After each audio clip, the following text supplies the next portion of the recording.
Shalom Bapak Ibu Saudara yang Tuhan Yesus Kristus kasihi. Berjumpa kembali dengan saya di mana hari ini kita akan kembali bersama-sama membaca dan merenungkan bagian firman Tuhan. Namun sebelum kita akan bersama-sama membaca, merenungkan dan menyelidiki bagian firman Tuhan, mari saya mengajak kita terlebih dahulu berdoa, memohon hikmat dan tuntunan dari Roh Kudus. Mari kita berdoa. Bapa di sorga, terima kasih kami mengucap syukur untuk hari ini kami diberikan waktu dan kesempatan untuk kembali membaca dan merenungkan firman Tuhan. Kami memohon tuntunan dan bimbingan Roh Kudus-Mu bagi kami, sehingga firman Tuhan kembali memberkati kami. Dalam nama Yesus Tuhan dan Juru Selamat kami yang hidup, kami berdoa. Haleluya. Amin. Saudara yang Tuhan Yesus Kristus kasihi, firman Tuhan hari ini terambil dari Injil Yohanes, pasalnya yang ke-20 ayat 11 sampai dengan ayatnya yang ke-18.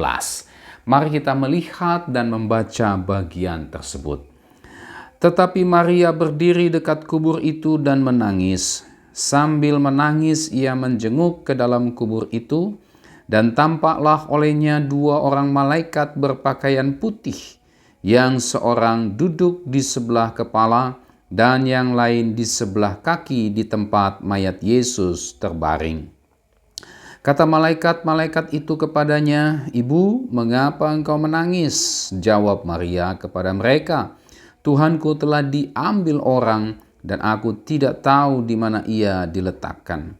Sesudah berkata demikian, ia menoleh ke belakang dan melihat Yesus berdiri di situ. Tetapi ia tidak tahu bahwa itu adalah Yesus. Kata Yesus kepadanya, "Ibu, mengapa engkau menangis? Siapakah yang engkau cari?"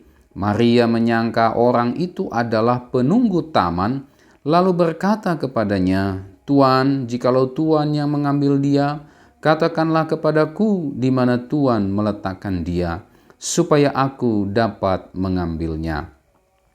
Kata Yesus kepadanya, "Maria." Maria berpaling dan berkata kepadanya dalam bahasa Ibrani, "Rabuni," artinya guru. Kata Yesus kepadanya, "Janganlah engkau memegang aku, sebab aku belum pergi kepada Bapa, tetapi pergilah kepada saudara-saudaraku dan katakanlah kepada mereka bahwa sekarang aku akan pergi kepada Bapakku dan Bapamu, kepada Allahku dan Allahmu." Maria Magdalena pergi dan berkata kepada murid-murid, "Aku telah melihat Tuhan," dan juga bahwa Dia yang mengatakan hal-hal itu kepadanya. Tema firman Tuhan pada hari ini adalah "Aku melihat Tuhan." Diambil dari ayatnya yang ke-18 dari Yohanes pasalnya yang ke-20 ini. Apa makna dari perkataan Maria, "Aku telah melihat Tuhan"? Mari kita lihat satu persatu kalimat yang keluar dari mulut Maria Magdalena ini, "Aku telah melihat Tuhan." Apa sesungguhnya maknanya di dalam kehidupan kita sebagai orang percaya? Yang pertama, saudara, "Aku telah melihat Tuhan," maknanya bagi kita adalah aku telah melihat Tuhan yang bangkit atas kematian. Nah, saudara yang Tuhan Yesus Kristus kasihi, kematian Tuhan Yesus Kristus ini bagi Maria adalah sebuah duka cita yang amat sangat dalam. Kematian Kristus telah merenggut sosok yang paling dikasihi oleh Maria. Maria dia merasa telah kehilangan segala-galanya karena kematian telah memisahkan Maria dari sosok yang sangat dikasihinya, yaitu Tuhan Yesus Kristus. Tetapi saudara, hari itu, pada hari Minggu itu, di depan kubur Yesus, dia telah melihat sosok yang sangat dikasihinya tersebut bangkit dari kematian. Sosok yang dilihatnya di depan kuburan pada hari Minggu itu, saudara, telah mengalahkan yang namanya kematian. Nah, saudara yang Tuhan Yesus Kristus kasihi, berbicara tentang kematian. Kematian ini adalah sesuatu yang sangat menakutkan. Kematian membawa perpisahan. Kematian membawa duka cita.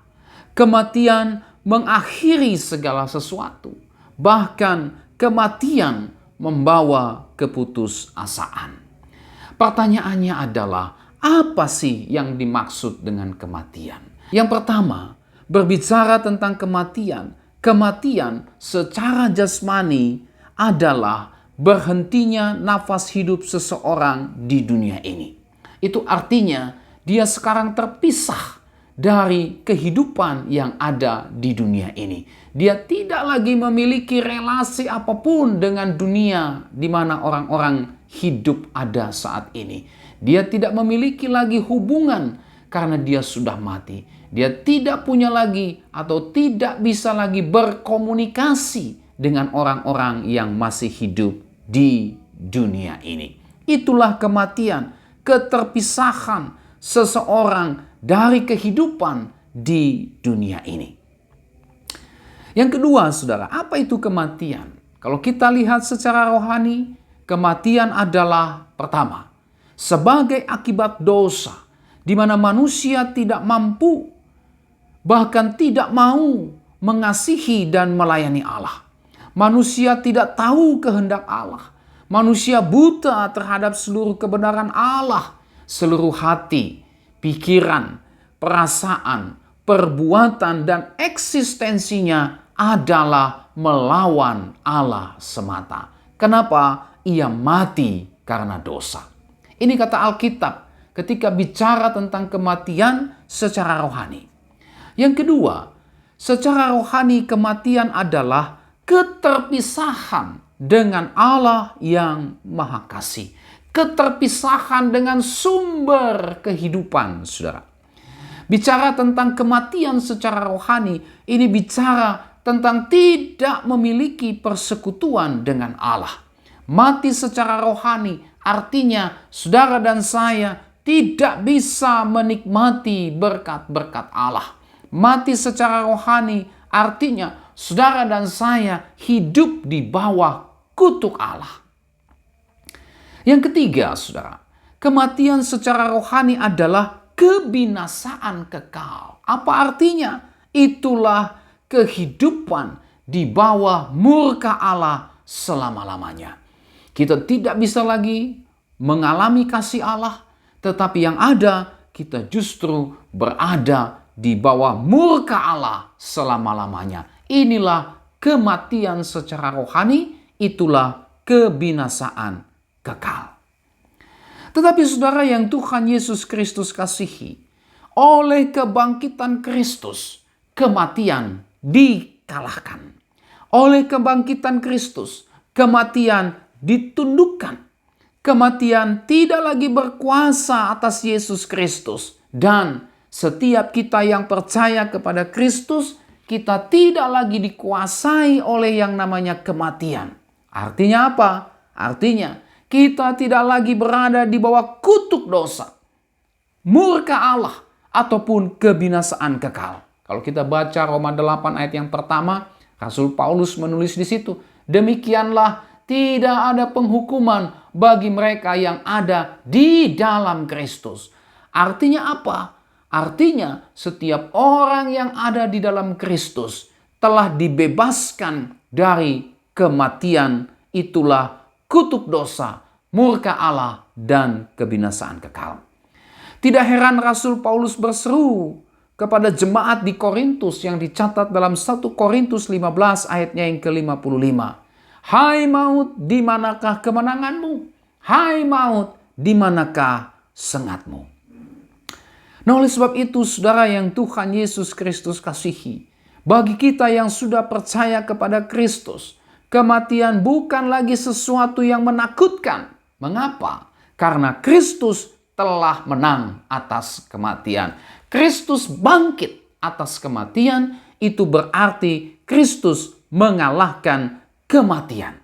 Sehingga kematian bagi orang percaya bukan lagi sesuatu yang menakutkan, bukan lagi sesuatu yang mengerikan. Alkitab mengajarkan bahwa kematian bagi orang percaya adalah pintu menuju persatuan dengan Kristus. Pintu menuju perjumpaan secara fisikly ya dengan Kristus yang menjadi juru selamat kita. Tetapi kematian bukan hanya sekedar perjumpaan dengan Kristus ya. Tetapi kematian juga bicara tentang persatuan dengan semua orang percaya di segala abad dan tempat. Kematian juga berbicara tentang persatuan kembali, reuni dengan saudara-saudara seiman kita, dengan keluarga kita yang sudah percaya kepada Kristus Yesus Juru Selamat mereka. Paulus berkata di dalam Filipi 1 ayatnya yang ke-21, karena bagiku hidup adalah Kristus dan mati adalah keuntungan. Saudara, mati dalam kacamata orang-orang yang sudah beriman kepada Kristus adalah sebuah keuntungan. Mengapa disebut keuntungan? Ya, itu tadi yang saya sudah jelaskan. Disebut keuntungan karena kematian adalah perjumpaan kembali dengan Kristus di dalam kerajaannya yang kekal. Jadi ketika kita mati, itu adalah pintu menuju perjumpaan dengan juru selamat kita yang kita lihat ya secara langsung. Saat ini kita belum bisa melihat Kristus juru selamat kita, tetapi suatu saat kelak kita akan berjumpa dengan Kristus sang juru selamat kita. Ini keuntungan ya. Dan Bapak Ibu Saudara yang Tuhan Yesus Kristus kasihi, itu sebabnya tidak perlu lagi orang Kristen mengkhawatirkan orang-orang yang dia kasihi yang sudah percaya kepada Kristus yang sudah duluan meninggal. Masih banyak orang Kristen yang masih belum yakin bahwa orang yang sudah di dalam Tuhan ketika meninggal berjumpa dengan Bapa di sorga. Masih banyak orang Kristen, saudara ya, yang ketika mungkin anggota keluarganya meninggal masih percaya bahwa dia perlu didoakan supaya dia selamat di alam sana.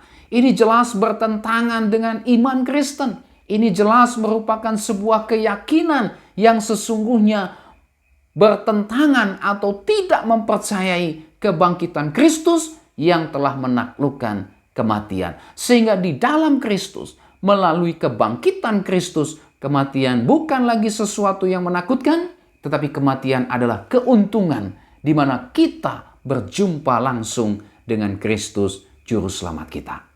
Kemudian di dalam Roma 14 ayatnya yang ke-8 Paulus menulis, sebab jika kita hidup untuk Tuhan. Dan jika kita mati untuk Tuhan. Jadi baik hidup atau mati, kita adalah milik Tuhan. Yang kedua, saudara, apa makna aku telah melihat Tuhan? Aku telah melihat Tuhan yang mengubah ketidakpercayaan menjadi percaya. Saudara, meskipun para malaikat telah memberitahukan bahwa Tuhan Yesus sudah bangkit, tetapi sepertinya Maria Magdalena masih belum bisa percaya kepada perkataan malaikat tersebut. Mengapa? Sebenarnya alasannya sederhana.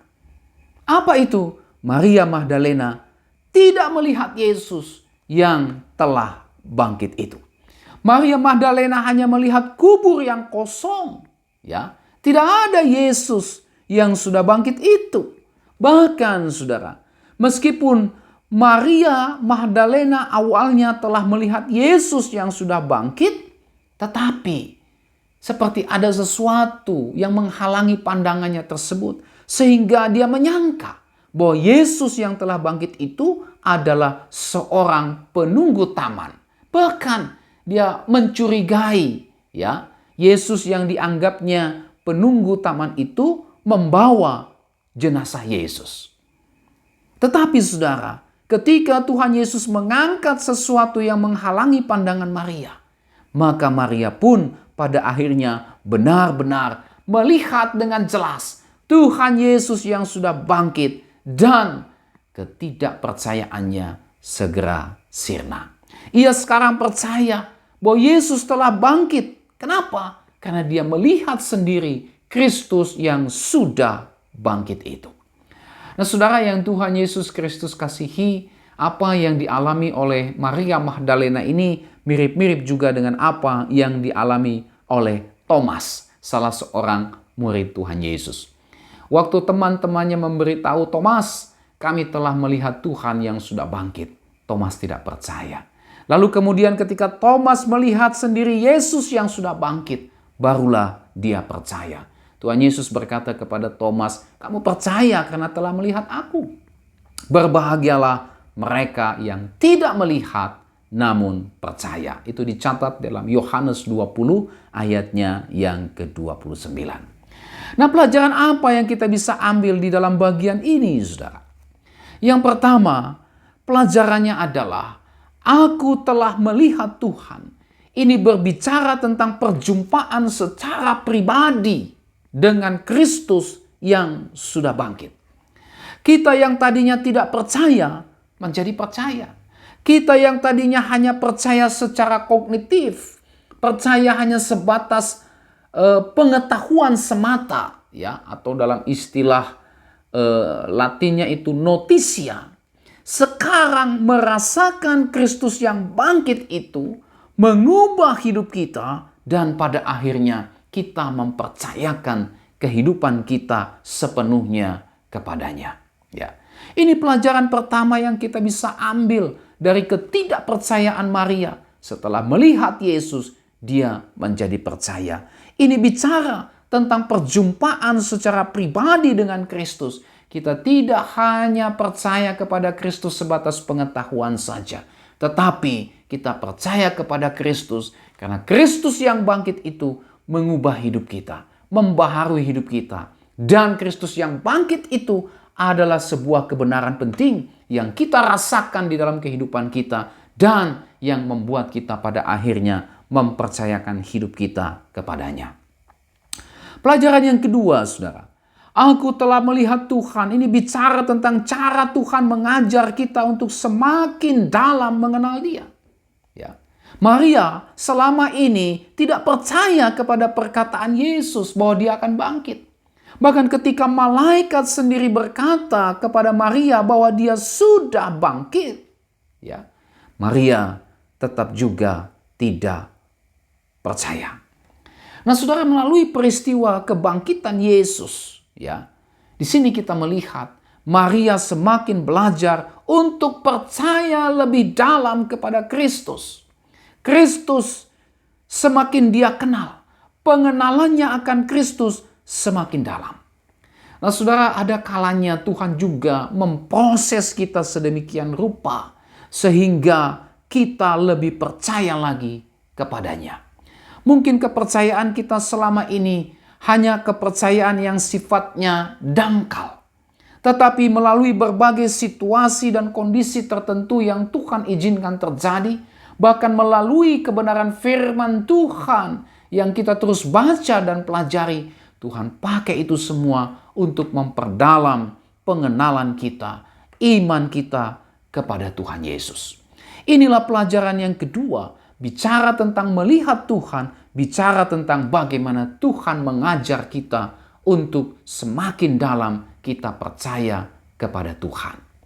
Nah, saudara yang Tuhan Yesus Kristus kasihi, makna yang ketiga yang kita bisa lihat di dalam bagian firman Tuhan ini ketika Maria berkata, aku telah melihat Tuhan, adalah aku telah melihat Tuhan yang mengubah duka cita menjadi sukacita.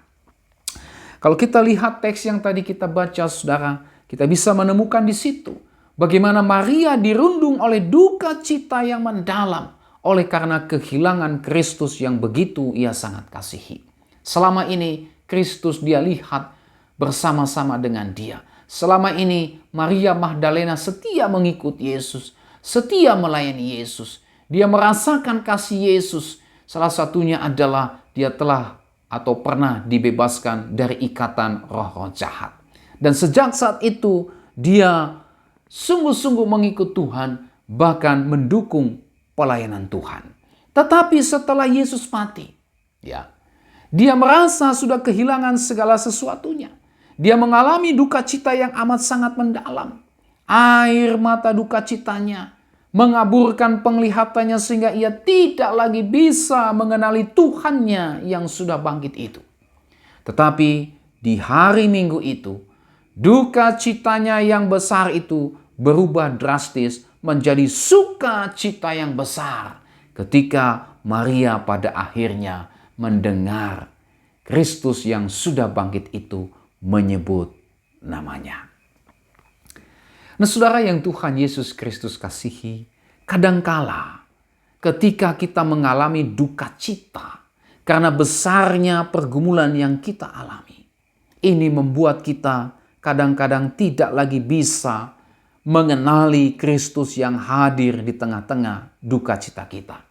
Kita sama seperti Maria yang berpikir seolah-olah Tuhan sudah mati dan tidak ada lagi bersama dengan kita dalam duka cita berat yang kita alami.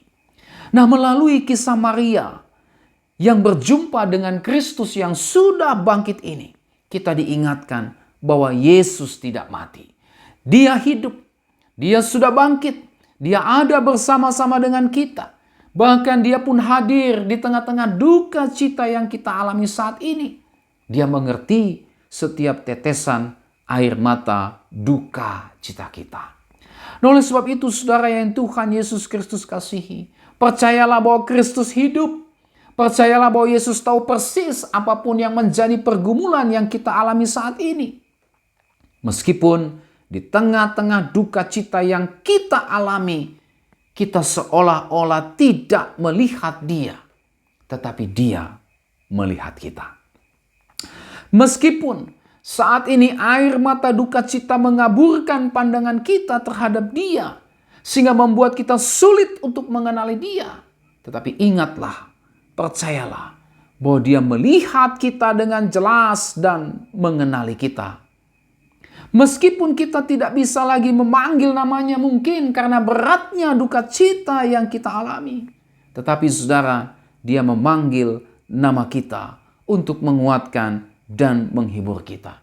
Untuk meyakinkan kita bahwa Dia tidak meninggalkan kita. Dan akan senantiasa menuntun kita melewati setiap duka cita yang terjadi, yang kita alami dalam pergumulan hidup kita saat ini. Sekelam apapun hidup kita, kekelaman tersebut tidak bisa mengaburkan pandangan Kristus yang bangkit dan hidup itu terhadap kita. Segelap apapun pergumulan yang saudara alami saat ini, kegelapan tersebut tidak bisa menghalangi pandangan Kristus yang bangkit dan hidup itu terhadap kita. Sebesar apapun duka cita yang saudara alami saat ini, itu tidak bisa menghalangi Dia untuk memberikan sukacitanya kepada kita. Sederas apapun air mata yang saudara curahkan oleh karena duka cita yang begitu hebat yang saudara alami saat ini, itu semua tidak bisa menghalangi pandangan Dia. Tidak bisa menghalangi Dia yang sudah bangkit dan hidup itu untuk memberikan penghiburannya kepada saudara saat ini. Kristus, Dia bangkit. Kristus hidup dan Dia hadir di tengah-tengah kita. Dan kehadiran serta penyertaannya tersebut akan menghalau duka cita kita dan menggantinya dengan sukacita yang berasal daripadanya sendiri, sehingga kita tetap damai di tengah-tengah pergumulan kita. Tetap mengalami damai sejahtera Kristus di tengah-tengah duka cita yang kita alami saat ini. Aku telah melihat Tuhan yang mengubah duka citaku menjadi sukacita. Aku telah melihat Tuhan yang mengubah air mataku menjadi sorak-sorai kemenangan karena Kristus bangkit dan hidup. Makna yang keempat dari aku telah melihat Tuhan adalah aku telah melihat Tuhan yang mengubah hidup yang tidak berpengharapan menjadi hidup yang penuh pengharapan. Saudara yang Tuhan Yesus Kristus kasihi, Kristus yang telah mati membuat Maria Magdalena tenggelam dalam ketiadaan pengharapan. Apalagi saat itu jasad Yesus yang sangat dikasihinya itu tidak ada di dalam kuburnya. Dan ia berpikir bahwa jasadnya dicuri orang. Tak ada lagi yang bisa Maria harapkan dari sosok yang sudah mati. Apalagi untuk melihat jasadnya yang tidak ada lagi di kuburnya. Yang dia pikir sudah diambil orang. Nah saudara, tetapi pada hari Minggu tersebut, Kristus yang telah bangkit itu telah mengubah kehidupannya yang tadinya tidak berpengharapan menjadi penuh pengharapan. Kenapa? Ia yang tadinya berpikir tidak bisa lagi melihat jasadnya karena ia pikir jasadnya diambil orang. Kini Maria Magdalena melihat Yesus yang bangkit dan hidup itu. Maria kini bukan lagi melihat jasadnya yang terbujur kaku oleh karena kematian. Tetapi Maria kini melihat Yesus yang telah bangkit, yang hidup, yang telah mengalahkan kematian, dan yang berkata-kata kepadanya, dan yang memberikan sukacita dan pengharapan yang tidak akan pernah bisa hilang. Nah saudara yang Tuhan Yesus Kristus kasihi, ada banyak hal di dalam kehidupan kita yang bisa membuat kita kehilangan pengharapan di dalam dunia ini. Adakah saudara saat ini sedang kehilangan pengharapan dengan pergumulan yang saudara alami saat ini? Tetapi di dalam peringatan Paskah, Kristus yang sudah bangkit, kita kembali diingatkan bahwa Kristus bangkit, Kristus hidup, itu berarti hidup kita dipenuhi dengan pengharapan, dan pengharapan itu tidak pernah mengecewakan. Saudara, pengharapan yang diakibatkan oleh Kristus yang sudah bangkit itu pada akhirnya membuat kita untuk terus mau berjalan dengan penuh pengharapan. Pengharapan apa saja itu? Macam-macam. Bisa pengharapan akan pemeliharaan dan penyertaan Tuhan di dalam seluruh kehidupan kita. Meskipun kita mengalami tantangan, mengalami pergumulan, belum melihat jalan keluar, tetapi ingatlah, percayalah akan pemeliharaan dan penyertaan Tuhan di dalam kehidupan kita. Ini yang membuat kita memiliki pengharapan, karena yang menyertai kita, yang memelihara kita, lebih hebat, lebih berkuasa dari apapun pergumulan kita. Pengharapan apa lagi? Itulah pengharapan akan penghiburan di tengah tantangan dan pergumulan hidup. Kita mengalami duka cita, tapi Tuhan menghiburkan kita. Kita mungkin mengalami kebuntuan, tapi Tuhan memberikan jalan keluar. Kita mungkin lemah, tidak sanggup, tapi Tuhan memberikan kekuatan senantiasa. Inilah pengharapan yang diberikan oleh Kristus Yesus yang bangkit dan hidup itu. Dan pengharapan yang sangat terbesar adalah pengharapan akan jaminan, akan kepastian keselamatan yang sudah diberikannya, yang sudah dikerjakannya di dalam kehidupan kita. Kita sudah diselamatkan dan keselamatan itu tidak akan pernah bisa hilang. Kenapa? Karena Dia sendiri yang menjamin keselamatan kita. Siapa kita? Kita penuh dengan dosa dan kelemahan. Kita tidak bisa menjamin diri kita sendiri untuk tidak kehilangan keselamatan yang Tuhan berikan. Tetapi oleh karena Kristus yang menjamin, maka kita bisa bersuka cita dan bersyukur bahwa keselamatan yang Tuhan berikan itu adalah sesuatu yang pasti dan tidak akan pernah bisa hilang. Oleh sebab itu, jangan bersandar kepada kekuatan kita. Jangan berpengharapan kepada kekuatan kita yang terbatas. Tetaplah berpengharapan hanya kepada Tuhan. Makna yang kelima, yang terakhir, aku telah melihat Tuhan. Itulah, aku telah melihat Tuhan sebagai sebuah kesaksian Injil. Saudara, Maria Magdalena diutus Tuhan untuk memberitahukan kepada para murid bahwa Dia telah bangkit. Maria pun berangkat dan membawa pesan Tuhan tersebut sebagai sebuah kesaksian bahwa Tuhan Yesus telah bangkit. Nah saudara yang Tuhan Yesus Kristus kasihi, kita yang telah merasakan kuasa kebangkitan Kristus, kita diutus untuk membawa kesaksian bagi dunia ini bahwa Yesus Kristus tidak hanya mati, tetapi juga bangkit dari kematian. Dan itu artinya berita keselamatan bagi orang berdosa sudah tersedia. Tugas kita adalah pergi ke tengah-tengah dunia ini yang sudah hancur dan rusak oleh karena dosa untuk memberitakan kabar baik bahwa Yesus Kristus telah bangkit melalui kesaksian hidup kita yang sudah diubahkan oleh Tuhan. Sehingga melalui kesaksian hidup kita, Tuhan pakai itu semua membawa orang-orang yang berdosa, yang tidak berpengharapan itu, yang membutuhkan juru selamat, pada akhirnya berjumpa secara pribadi dengan Yesus dan mereka semua percaya dan diselamatkan. Nah saudara yang Tuhan Yesus Kristus kasihi, inilah seluruh makna yang kita bisa lihat dari apa yang dikatakan oleh Maria, aku telah melihat Tuhan. Saudara yang Tuhan Yesus Kristus kasihi, kiranya kebangkitan Kristus yang kita peringati pada hari ini bukan hanya sebatas peringatan saja, tetapi juga membawa sebuah dampak di dalam kehidupan kita, di mana kita benar-benar merasakan, benar-benar mengalami bahwa benar Yesus bangkit, Yesus hidup, Yesus terus membaharui hidup saya, hidup kita, sehingga dengan demikian kita pun juga bisa sama-sama bersaksi seperti apa yang dialami oleh Maria Magdalena. Aku telah melihat Tuhan. Bukan hanya Maria Magdalena yang telah melihat Tuhan, tapi kita pun saat ini juga bersaksi, bersama-sama merasakan apa yang Maria Magdalena rasakan. Aku telah melihat Tuhan. Mari kita berdoa. Terima kasih Tuhan untuk renungan firman-Mu pada hari ini. Kami sungguh bersuka cita bahwa Kristus tidak hanya mati, tetapi juga bangkit atas kematian. Sehingga kematian tidak lagi menjadi sesuatu yang menakutkan. Kematian sudah ditaklukkan.